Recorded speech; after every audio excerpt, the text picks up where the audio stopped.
दोस्तों, आज की कहानी है छोटी बहू। ये अपने पैसे की दोस्त किसी और को दिखाना।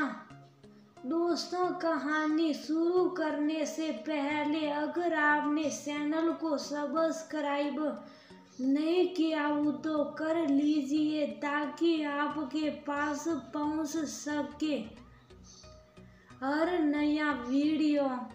प्राप्त 5 बजे का समय था। रुद्र की आंख खुल गई थी। पूरी रात बिस्तर पर पलटते हुए तो ही निकली थी। कल रात जब से आभा का टीवी पर इंटरव्यू देखा था, हैरान रह गया था। उसकी आभा आज इतनी सफल हो गई थी कि आज उसका इंटरव्यू टीवी पर दिखाया जा रहा था।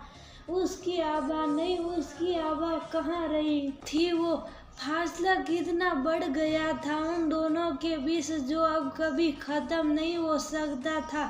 बिस्तर छोड़कर कॉफी का प्याला बनाकर अपने अतीत में डूब गया। 8 बरस पहले ही तो आभा से मुलाकात हुई थी। आत्मनिर्भर, खुश मिजाज और संस्कारी सभी गुण तो थे आभा में जो एक पुरुष एक औरत में ढूंढता है। मिलते ही तो सुबह की तरह खींचता चला गया था। आभा भी कहाँ रुद्र से आंखें चुरा पाई थी। जल्द ही दोनों ने एक दूसरे के साथ जीवन गुजारने का निर्णय ले लिया था। रुद्र का बचपन का मित्र बेनीवाल जब पहली बार आभा से मिला था तो रुद्र के निर्णय पर शतबद्ध था। तूने अच्छे से सोच समझ लिया। शादी का निर्णय लेने से पहले पुरानी सोच वाले तेरे परिवार में आभा को कोई अपना भी पाएगा? तुझे पता है ना तेरी माँ का स्वभाव, और ऊपर से तेरी भाभी घरेलू, रोज रोज के कलेश होंगे। अच्छे से सोच समझ ले। परंतु बेनीवाल की नसीहत को नजरअंदाज कर दिया था। आंखों पर प्रेम की पट्टी जो बंधी थी। जब रुद्र ने आज जन्म विवाह न करने की धमकी दी तो बेचारी शारदा जी को विवाह की अनुमति देनी ही पड़ी, और साथ ही आभा को नौकरी करने की इजाजत भी। जब बड़ी बहू को बाहर निकालने की भी मनाही हो और छोटी बहू को नौकरी करने की भी इजाजत मिल जाए तो घर के माहौल में जलन, ईर्ष्या और द्वेष तो स्वाभाविक ही है। बस जेठानी कविता ने आभा का जीना दूभर कर दिया था। मम्मी जी, ये क्या बात हुई कि आभा तो घर से बाहर मजे मार कर आए और मैं यहाँ सारा दिन रसोई में खपती रहूं? कविता ने आभा को सुनाते हुए शारदा को कहा, भाभी हम एक काम वाली और बढ़ा लेते जो आपका हाथ बटाया करेगी। खर्चे की आप फिक्र मत करो। आभा बोली, हमारे घर में खाना घर की औरतें बनाती हैं और ये अपने पैसे की दोस्त किसी और को देना।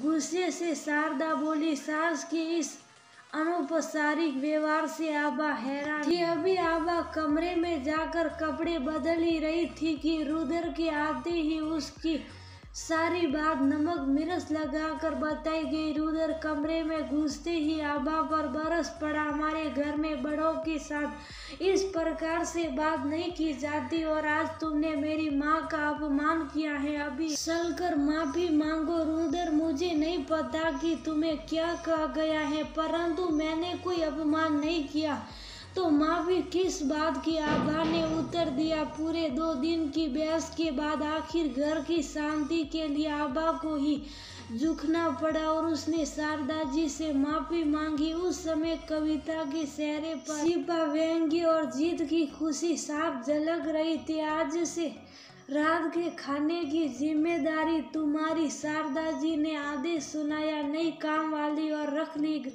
गई, परंतु शाम को जब तक आभा दफ्तर से आती तब तक उसकी छुट्टी कर दी जाती और आभा शाम को थकी हारी अकेली रसोई में लगी रहती। आभा को समझ नहीं आता था कि सब्जी पकने के थोड़ी देर बाद में उसे कभी नमक या मिर्च ज्यादा हो कैसे जाती थी। रुद्र को कितने इशारे देती पर रुद्र एक ना सुनता। बेनीवाल से जब कहता तो बेनीवाल हमेशा समझाया करता, ताली दोनों हाथों से बजती है। आभा भाभी हर वक्त गलत नहीं हो।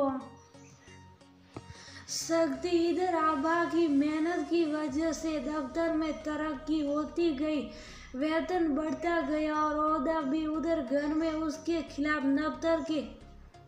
नफरत के बीज बोए जाते रहे। उस दिन खाने की मेज पर जब बिजली का बिल जमा करने की बात हुई तो आभा ने तो स्वाभाविक रूप से कहा था कि मैं कर दूंगी ऑनलाइन, आप रहने दे। परंतु शारदा जी गुस्से से बोली, हाँ, आजकल तो अपने पति को भी कुछ नहीं समझती, सब कुछ इसको खुद ही करना है। जब से इसकी तनख्वाह रुद्र से ज्यादा हुई है तब से तो मेरे बेटे को भी नीचा दिखाने लगी। सबके सामने इस छोटी सी बात को रुद्र ने अपनी तो हीन समझा और छोटी सी बात ने तिल का ताड़ बना दिया।